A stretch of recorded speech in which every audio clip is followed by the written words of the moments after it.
Russia Ukraine যুদ্ধ কি শেষ হতে যাচ্ছে? সৌদি আরবে আরেক দফা বৈঠক, মুখোমুখি যুক্তরাষ্ট্র ও ইউক্রেন। প্রেসিডেন্ট জেলেনস্কি জানালেন, এটি হতে পারে শান্তির পথে গুরুত্বপূর্ণ এক পদক্ষেপ। তবে এই আলোচনায় কি সত্যি সমাধান মিলবে, নাকি নতুন কোনো সংকট আসছে? অন্যদিকে ট্রাম্প প্রশাসন থেকে এসেছে কঠিন শর্ত।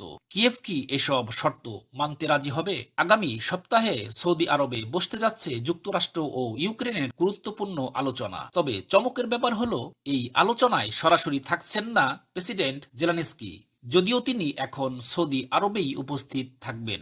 জেলেনস্কি জানালেন, এই আলোচনা ফলপ্রসূ হলে তা শান্তি প্রতিষ্ঠার পথে বড় পদক্ষেপ হবে। তাহলে কি এবার সত্যি যুদ্ধের ইতি ঘটতে যাচ্ছে? এদিকে যুক্তরাষ্ট্র আলোচনা নিয়ে বেশ সতর্ক। ট্রাম্পের বিশেষ দূত স্টিভ উইটকফ জানিয়েছেন, তাদের লক্ষ্য একটি কাঠামোগত সমাধান, যার মাধ্যমে যুদ্ধ বন্ধের পথ তৈরি করা যাবে। সম্প্রতি হোয়াইট হাউসে ট্রাম্প ও জেলেনস্কির কথা কাটাকাটির পর যুক্তরাষ্ট্র ইউক্রেনের সামরিক সহায়তা স্থগিত করেছে, এমনকি গোয়েন্দা তথ্য আদান প্রদানও বন্ধ হয়ে গেছে। এতে কি বোঝা যাচ্ছে? যুক্তরাষ্ট্র কি ইউক্রেনকে আস্তে আস্তে দূরে সরিয়ে দিচ্ছে? এই পরিস্থিতিতে প্রেসিডেন্ট জেলেনস্কি দুঃখ প্রকাশ করেছেন এবং মার্কিন সম্পর্ক পুনরুদ্ধারের চেষ্টা চালিয়ে যাচ্ছেন, কারণ যুক্তরাষ্ট্রই ইউক্রেনের সবচেয়ে বড় সামরিক সহযোগী। বিশেষ দূত উইটকফ জানালেন, ট্রাম্প সম্প্রতি জেলেনস্কির কাছ থেকে একটি চিঠি পেয়েছেন,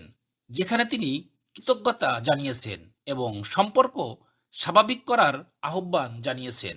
তবে ওয়াশিংটনের কূটনীতিকরা বলছেন, ট্রাম্প প্রশাসন ইউক্রেনের উপর কিছু শর্ত চাপিয়ে দিচ্ছে, যেখানে কিয়েভকে কিছু ছাড় দিতে হবে। কিন্তু জেলেনস্কির সাফ কথা, নিরাপত্তা গ্যারান্টি ছাড়া কোনো সমঝোতা নয়। তিনি সরাসরি জানিয়ে দিয়েছেন, রাশিয়ার বিরুদ্ধে যুদ্ধে তারা এত সহজেই মাথা নত করবেন না। বৃহস্পতিবার ইউরোপীয় ইউনিয়নের বিশেষ সম্মেলনের পর জেলেনস্কি বলেন, আমরা যুদ্ধ চাইনি, শান্তি চাই। এই যুদ্ধ চলছে শুধু রাশিয়ার কারণে। অন্যদিকে ফরাসি প্রেসিডেন্ট ইমানুয়েল ম্যাক্রো যুদ্ধবিরতির একটি প্রস্তাব দিয়েছেন, যেখানে বলা হয়েছে আকাশ ও সমুদ্রপথে সংঘর্ষ বন্ধ রাখতে হবে, জ্বালানি ও বেসামরিক অবকাঠামোর উপর হামলা বন্ধ করতে হবে। কিন্তু রাশিয়া এখনো কোনো মন্তব্য করেনি। বৃহস্পতিবার প্রেসিডেন্ট ভ্লাদিমির পুতিন জানালেন, আমরা শান্তি চাই, তবে আমাদের নিরাপত্তা নিশ্চিত করতে হবে। তিনি আরো বলেন, আমরা কারো জমি চাই না, কিন্তু